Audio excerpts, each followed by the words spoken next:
오늘 오신 분들, 또 영상으로 예배드리시는 분들 위해 하나님의 축복과 보호와 은혜와 평강이 함께 하시기를 축원합니다. 1983년에 우리나라 이산 가족 찾기 운동을 했습니다. 한 10만 건에 접수가 되었고, 방송으로는 한 5만 명이 방송을 참여했습니다. 그리고 138일간 이 방송이 진행되었고, 그 중에 1만여 가족이 상봉을 했어요. 그때 시청률이 78%, 우리 국민들이 18명은 저 방송을 보면서 같이 울고 같이 기뻐하고 그렇게 했습니다. KBS 방송국 그 광장에는 자기 가족을 찾는 그 종이들이 가득 덮였던 것을 우리는 보게 됩니다. 참 눈물로 가족을 찾는 그 가슴 아픈 사연들을 우리는 그때 같이 안타까운 마음으로 지켜본 적이 있습니다. 근데 오늘 예수님 무덤 앞에서 울고 있는 여인이 하나 있습니다. 그 여인도 지금 찾고 있습니다. 예수님의 죽은 시신이 없어졌어요. 그 시신을 울면서 찾고 있습니다. 그 여인의 이름이 막달라 마리아입니다. 막달라라는 것은 갈릴리 서부 해안 쪽에 있는 도시입니다. 그 도시는 수산업과 염색업이 발달돼서 꽤 경제적으로 잘 사는 도시입니다. 그리고 이방 문화가 강력하게 들어와가지고 영적으로 매우 혼탁한 도시입니다. 그 도시에 살고 있는 마리아란 여인이 경제적으로는 여유가 있지만은 영적으로 혼탁한 곳에 살다가 보니까 7 귀신이 그 여인 속에 들어왔습니다. 성경에 보면은 이 귀신이 들어와서 그 사람 속에 집을 줘요. 눈에다 붙으면 눈이 멀어지고, 입을 장악하면 입이 묶여서 말을 못하고, 귀를 막아버리면 듣지를 못하고, 헐에다가 집을 지면 꼬부라지고, 이게 육체의 어느 영역에다가 집을 짓고 신체적인 압박을, 제약을 하게 됩니다. 그런가 하면은 물이나 불에다가 막 끌고 가서 몸을 던지게 만들고, 또 수가 많아질수록 강력한 힘이 나타나서 쇠사슬로 묶어도 소용이 없고, 그야말로 그 귀신은 더럽고 흉악한 귀신이라고 성경에 말을 했거든요. 그러니까 더럽다 이거예요, 귀신은. 그래서 씻지도 않아요, 귀신이 들어가면. 그래서 더럽고, 또 갑자기 흉악한 모습을 보입니다. 흉악한 모습. 그러다 보니까 이 막달라 마리아는 7 귀신 때문에 집안에서도 더럽고 흉악하고, 또 그 귀신이 육체의 어느 한 부분을 건드릴 때는 견딜 수 없는 고통이, 육체적인 제약이 오고, 또 귀신이 막 끌고 가는 대로 끌려다니고, 이러다 보니 가족들 눈에는 미친 거예요. 그 이웃들, 막달라라는 지역에서는 광인의 여성으로 사람 대우를 못 받는 거죠.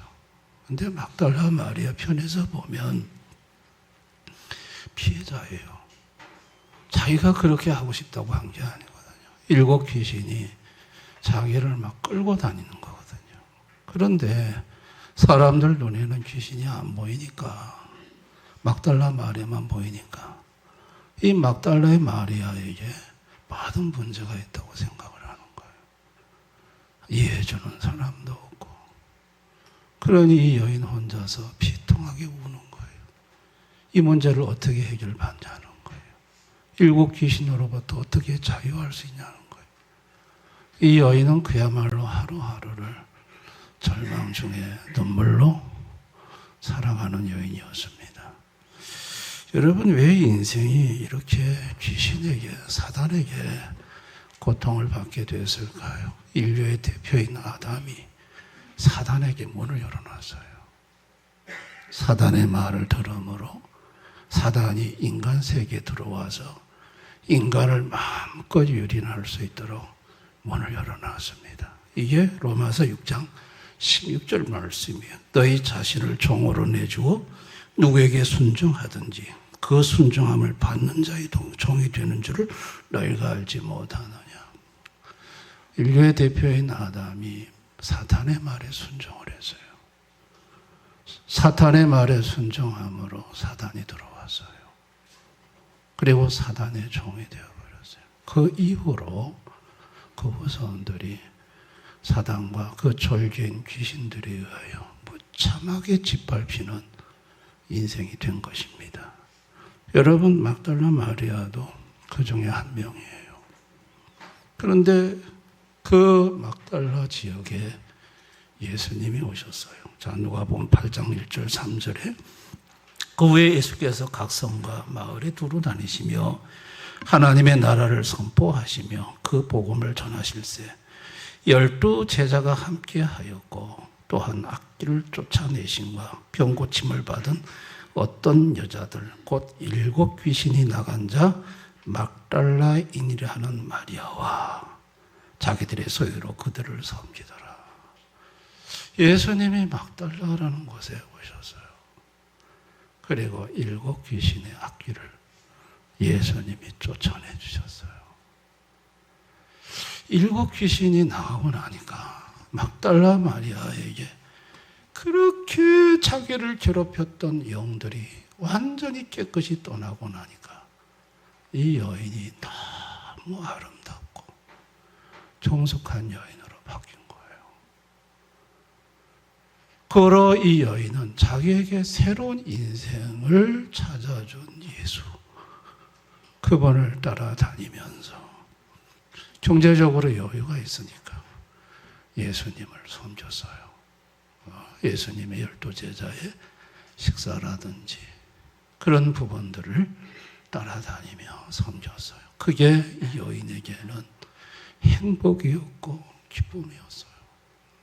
자기의 인생을 새롭게 찾아준 분이 예수님이에요.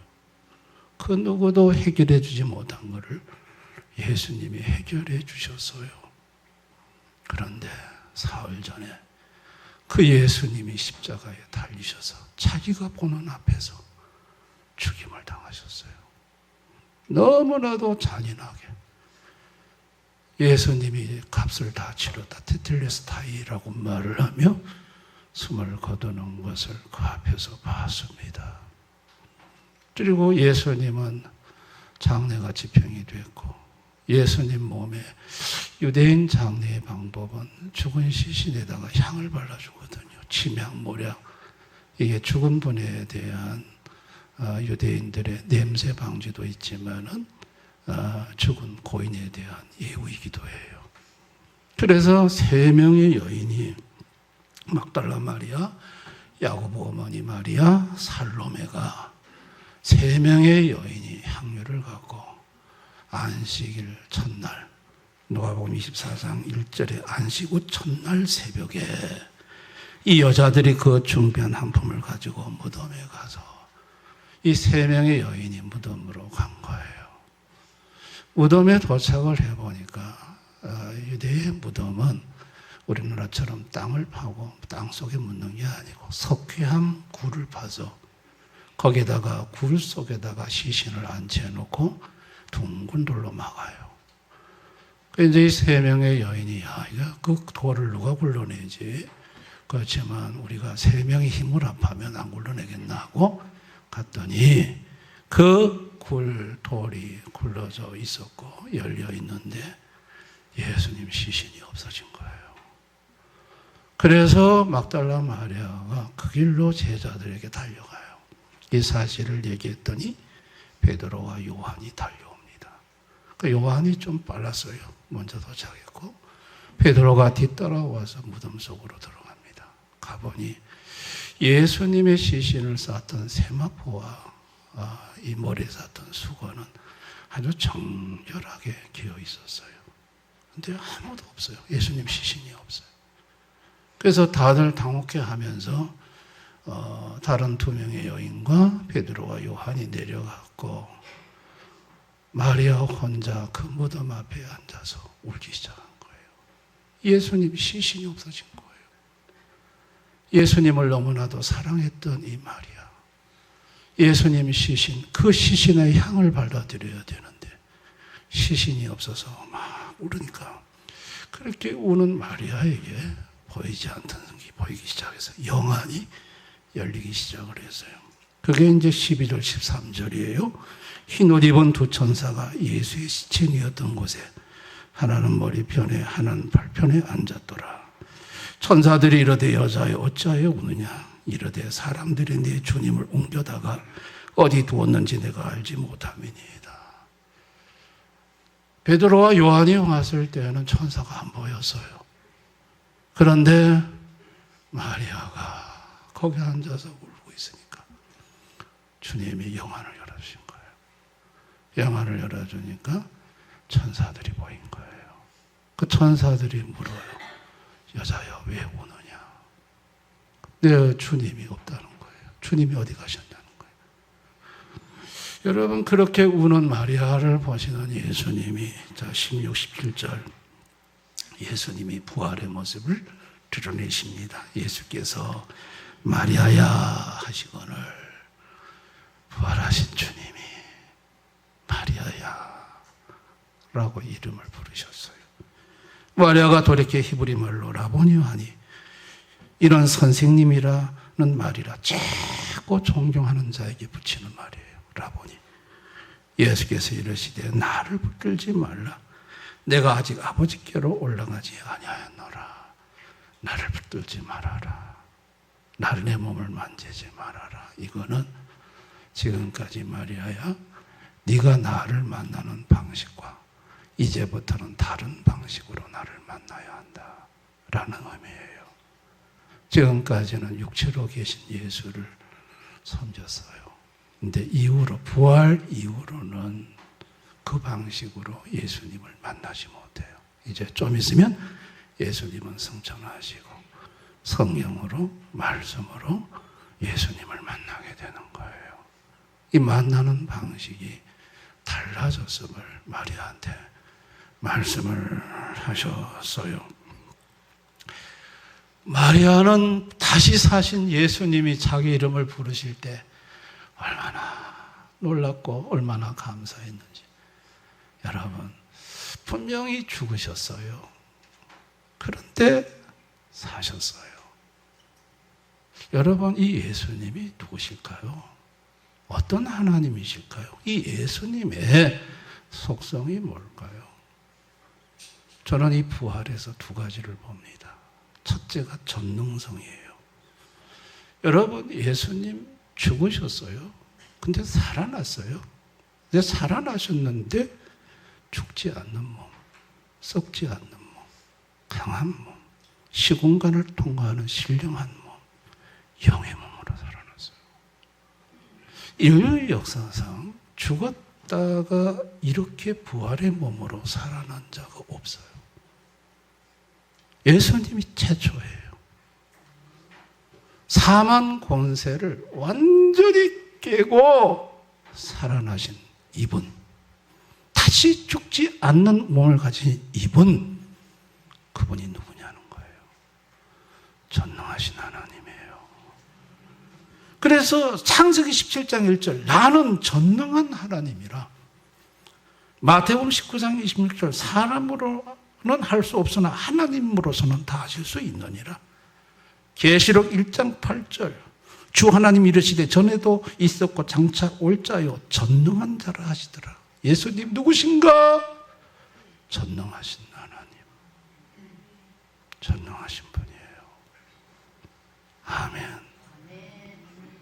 또 예수님의 속성, 신실성을 볼 수 있어요. 반드시 하신 약속은 지키시는 신실하신 하나님이 구약에서 부활을 약속하신 말씀 그대로 이루셨어요.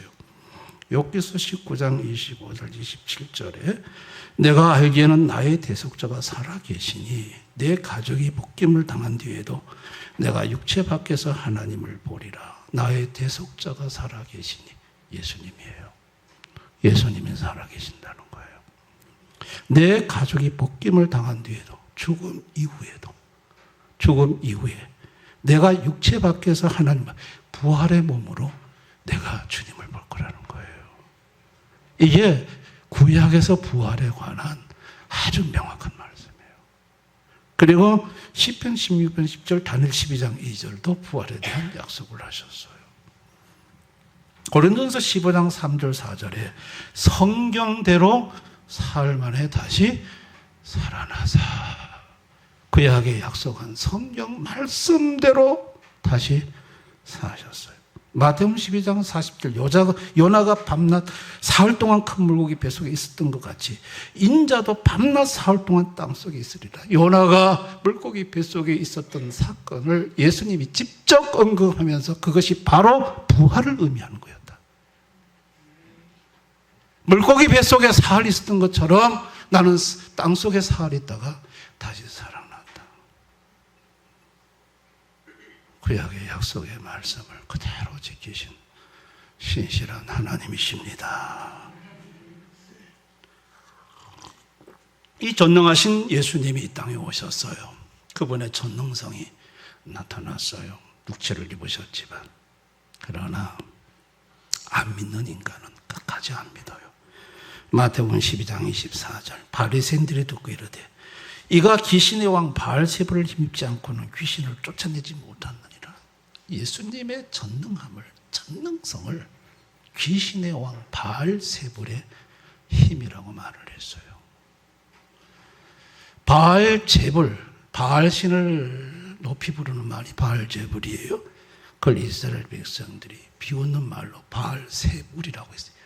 세불, 바알세불이라고 했어요. 부. 이거는 파리의 왕, 그 비하하는 말이에요. 그것이 또 바뀌어가지고 바알세불, 귀신의 왕으로 호칭이 변경이 된 거예요. 여러분, 이것을 예수님에게 적용했어요. 참 전능하신 예수님을 그렇게 비하하게, 그렇게 낮추어서 적용해 부르는 걸 볼 수 있어요. 예수님은 약속을 지키는 신실하신 하나님이에요. 그런데 요한복음 7장 11, 12절 어떤 사람은 아니라 무리를 미혹한다. 미혹한다는 말은 사기꾼이란 말이에요. 예수님은 사기꾼이라는 거예요.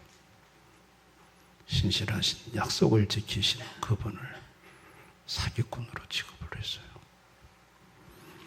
예수님이 십자가에 죽은 후에도 그들의 시각은 변하지 않았어요. 마태복음 21장 60, 63절에 저 쏘기던 자가 살아있을 때 말하되 내가 사흘 후에 다시 살아난 것을 우리가 기억.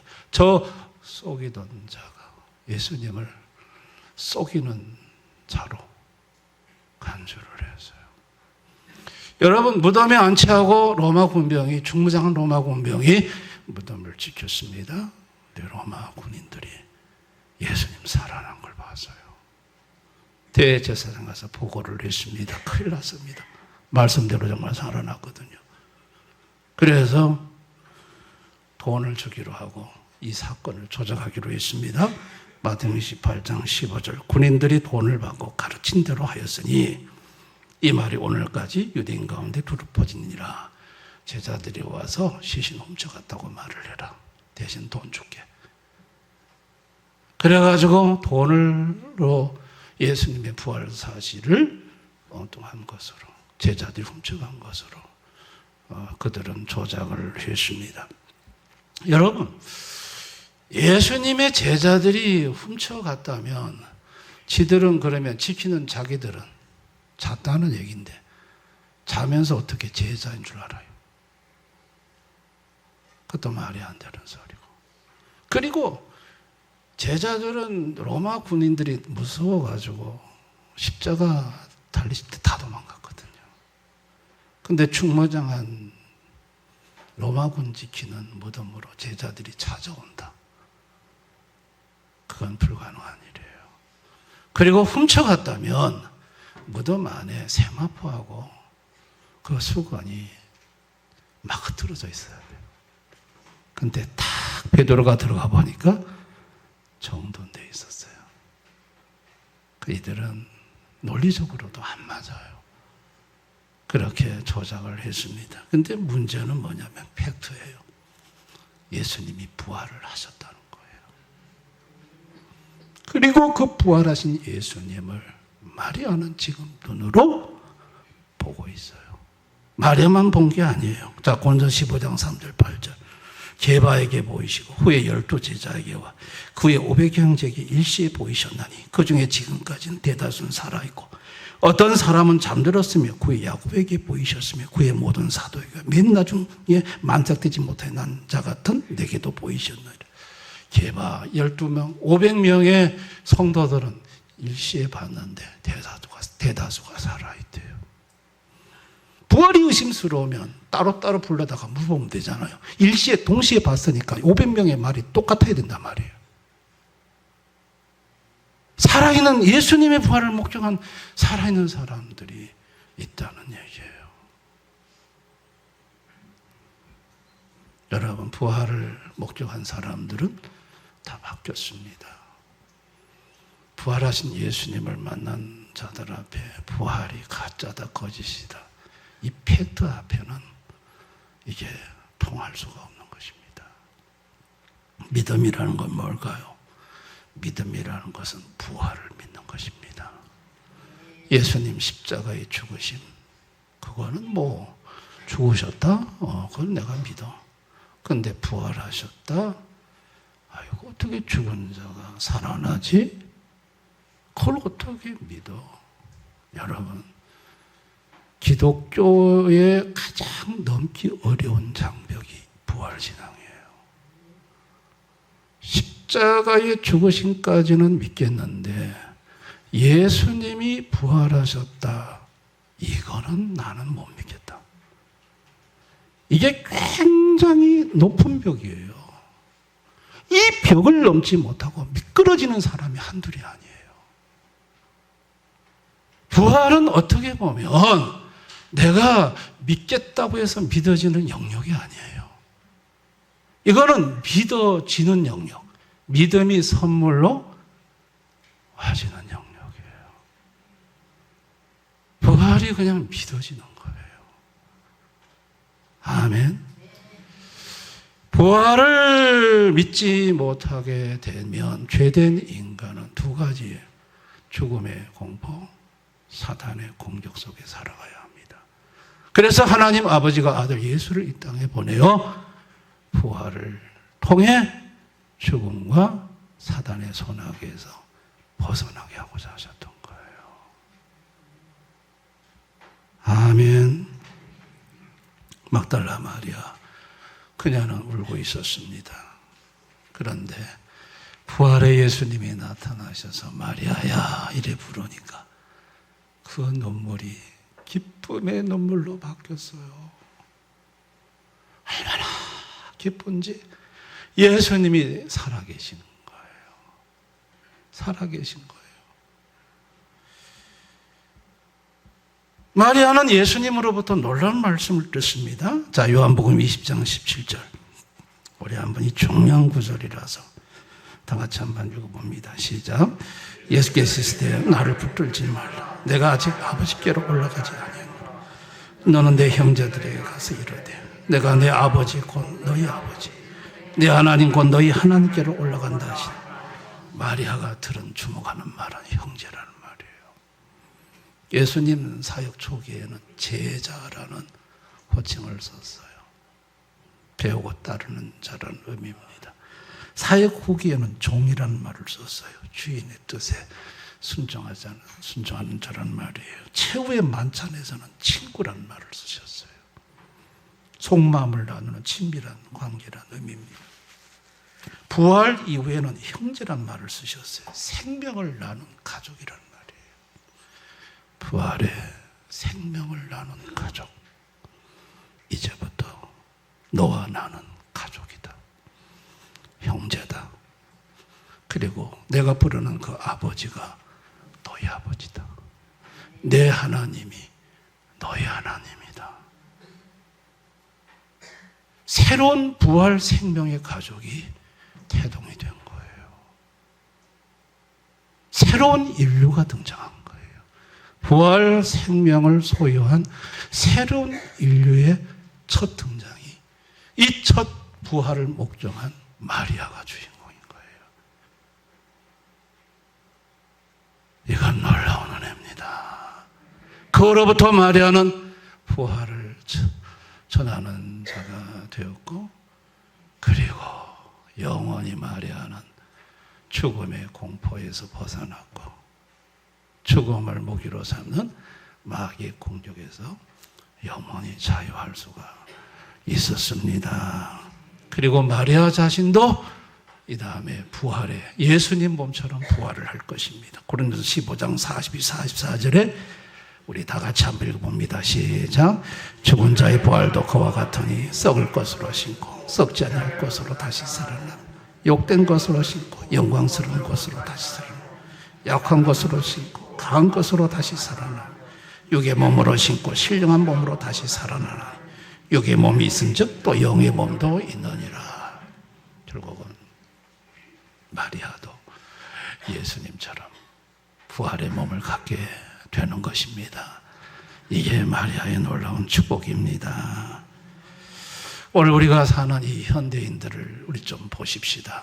그들은 예수님 십자가에 죽어서 그거 나도 많이 들어서 살아났어? 그거 어떻게 믿어? 부활을 안 믿습니다. 부활을 안 믿습니다.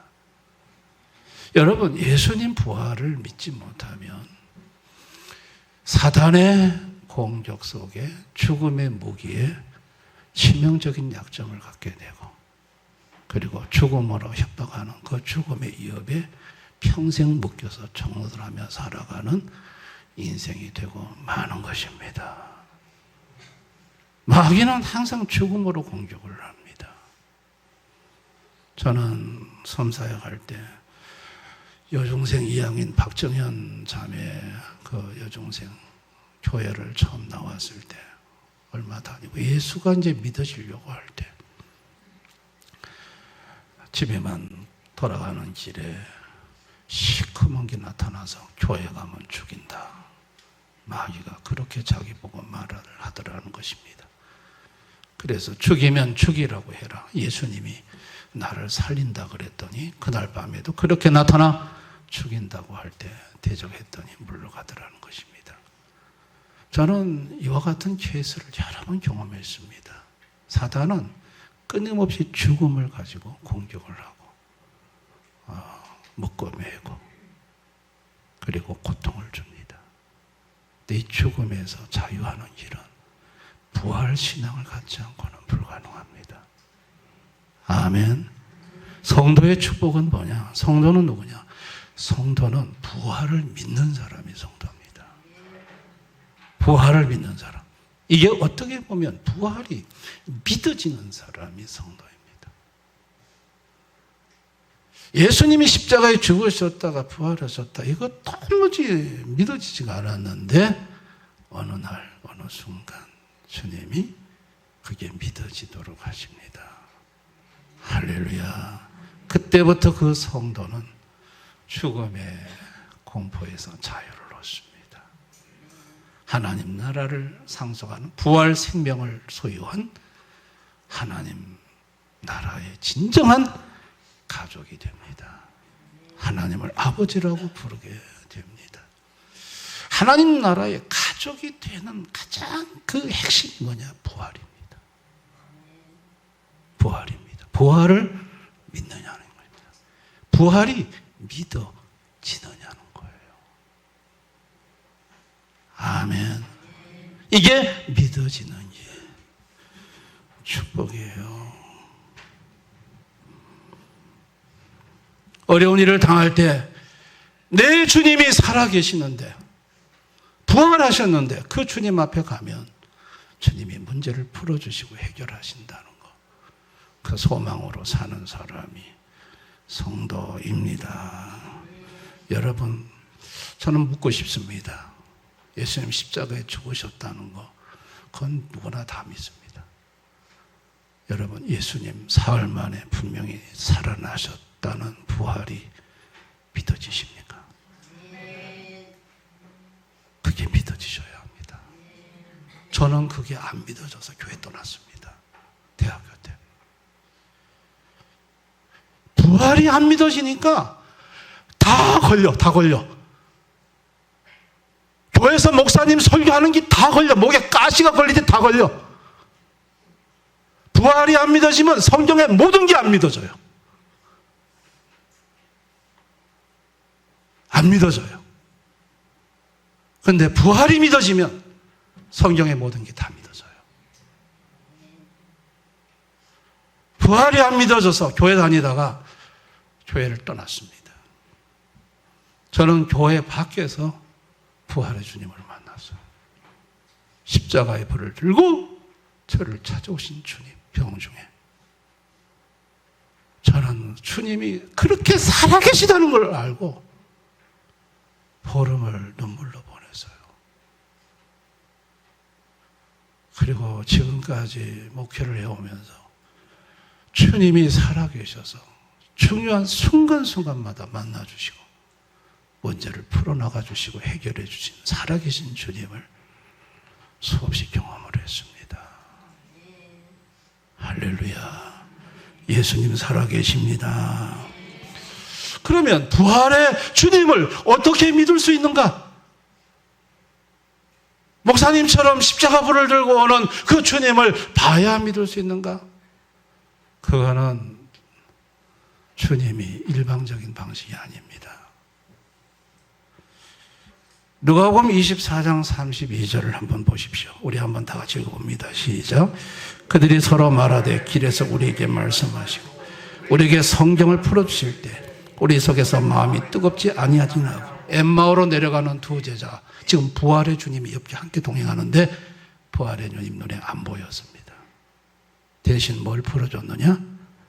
성경을 풀어줬습니다. 성경을 풀어줄 때 가슴이 막 뜨거울 때는 깨달음이 오고 믿어지고. 부활하신 이후에 부활의 주님을 만나는 방식이 이 방식입니다. 성경의 말씀을 부활의 주님이 깨닫게 하고 믿어지게 하십니다. 가슴이 뜨겁게 합니다. 할렐루야. 사탄이 가장 방해하는 게 뭐냐? 성경 말씀을 듣는 걸 방해합니다. 이게 부활의 주님을 만나는 방식이기 때문에. 그래서 여러분 중에 특별히 말씀만 시작하면 영적 수면에 들어가는 분들 죄송합니다. 말씀만 시작하면 그냥 깊은 잠에 들어갑니다. 그러니까 말씀이 딱 끝나면 일어납니다. 이거는 피곤해서가 아닙니다. 이거는 사단이 말씀을 막는 거예요.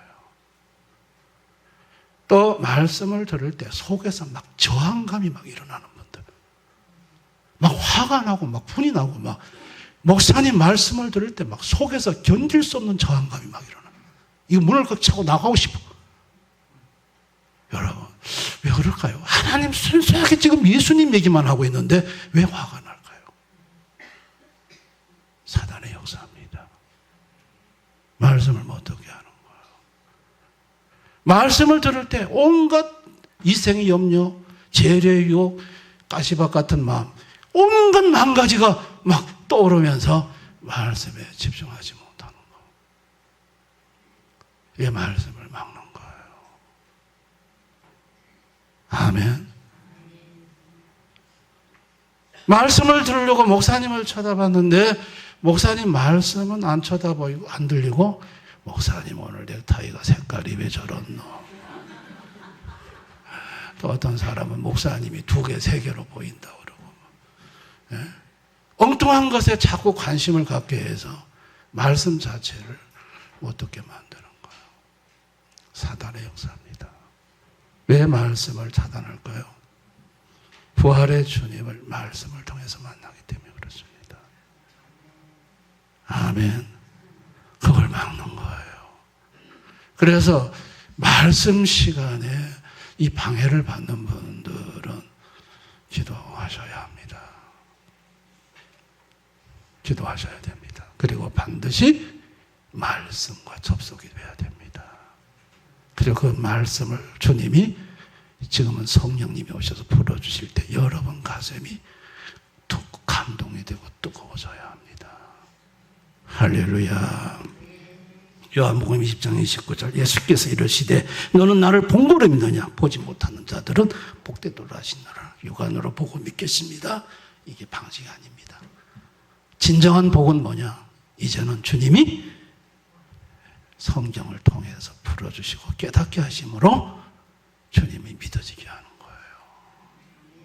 그래서 마리아에게 만지지 말라. 지금부터 네가 나를 만나는 방식은 내가 육으로 있을 때 보는 방식이 아니야. 말씀을 듣는 것이 얼마나 중요한지 몰라요. 이번 새벽 기도 때 주신 말씀이 이사야 43장 19절 말씀입니다. 다 같이 한번 읽어봅니다. 시작. 보라 내가 새 일을 행하리니 이제 나타낼 것이라. 너희가 그것을 알지 못하겠느냐. 반드시 내가 광야의 길을 삼의 강을 내리니. 여러분들이 이번 특별 기도에 오셔서 이 말씀을 붙들고 제가 21일간 설교를 할 것입니다. 물론 본문은 다 다르지만 이번에 기도원에 올라가서 설교 10편을 준비하면서 다 은혜가 되고 감동이 되고 우리 성도님들이 이 말씀을 듣다가 새 일을 행하시는 주님이 광야의 길을 내시고 사막의 강을 내시는 주님이 성도들의 가슴에 뜨거움으로 감동으로 그 마음에 닿으면 그 역사가 일어나겠구나. 부활하신 주님이 길을 여시고 사막의 강을 내시는 역사가 성도들에게 있겠구나. 저는 그런 믿음을 가지고 내려왔습니다. 이번 특별 기도회에 여러분 새벽에 시원치 않으신 분들, 성이 안 찬 분들은 저녁까지 나오셔서 한번 21일 동안 살아계신 예수님, 부활의 주님, 말씀을 통해 그분을 만나고 그분에 의해 여러분의 광야 같은 삶의 길이 열리고 사막과 같은 황폐화된 곳에 강이 흐르는 그런 축복의 역사가 있으시기를 주님의 이름으로 축원합니다. 오늘 이 말씀 생각하면서 우리 한번 기도하겠습니다. 부활이 믿어지십니까? 믿어져야 합니다. 그게 안 믿어집니까? 주님, 부활이 믿어지게 해주십시오. 부활 신앙을 갖게 해주십시오. 이 부활 신앙을 갖지 못하면 모든 게 걸립니다. 부활은 내가 믿고 싶다고 해서 믿어지는 건 얼마나 좋겠습니까? 이것은 주님으로부터 와줘야 합니다.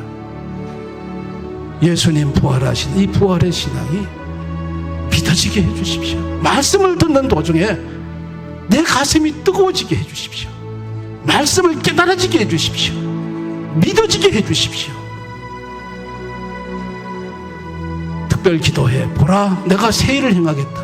광야의 길을 내고 사막의 강을 흐르게 하겠다. 약속하셨습니다. 여러분이 이번 특별 기도회 때 이 말씀을 여러분의 말씀으로 가슴에 느껴지고 뜨거워지고 받아진다면 그와 같은 말씀대로의 기적이 일어날 것입니다. 여러분의 삶 속에 광야의 길이 날 것이고 사막 같은 환경이 강이 흐르는 놀라운 변화가 있을 것입니다. 그런 특별 기도회 하나님 되게 해주십시오. 21일 동안 나와서 기도할 때 살아계신 주님을 만나게 해주십시오. 우리 한번 이와 같은 소망을 가지고 우리 한번 다 같이 동성으로 기도하겠습니다. 아버지 하나님 감사합니다.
아버지, 예수님 십자가에 죽으셨다가 다시 사흘 만에 사신 부활을 이종은 믿지 못해서 교회를 떠났었습니다. 23일 병중에 부활하신 주님이 전혀 뜻밖의 십자가 불을 들고 찾아오셨고 살아계심을 보여주셨고 그 후로 지금까지 수십 년 동안 부활의 주님을 만나며 동행하며 살아왔습니다. 우리 대연의 성도들이 예수님 다시 사셨고 지금 살아계심을 분명하게 믿게 해주시기를 원합니다. 믿어지게 해주시기를 원합니다. 부활 신앙을 확고히 갖고 죽음의 공포와 저 사단의 공격을 부활 신앙으로 이기며 나아가는 성도들이 되게 해 주옵소서. 이사야 43장 18, 19절 말씀으로 보라, 내가 새 일을 행하겠다. 이제 나타내 보일 것이다. 광야의 길을 열겠다. 사막의 강을 흐르게 하겠다. 말씀하셨습니다. 전능하신 주님, 신실하신 주님, 이 말씀대로 이루실 수 있는 주님이 이번 특별 기도에 참여해서 기도하는 교우들에게 광야의 길을, 사막의 강이 흐르는 것을 경험하게 해주시기를 원합니다. 다 나와서 찬송하고 부르짖어 기도하게 하여 주시옵소서. 사탄의 말씀 방해를 받고 있는 성도들이 있습니까? 주님께서 불쌍히 여겨주시고 예수 이름으로 쫓아주시고 말씀에 접속할 수 있도록 은혜 주시기를 원합니다.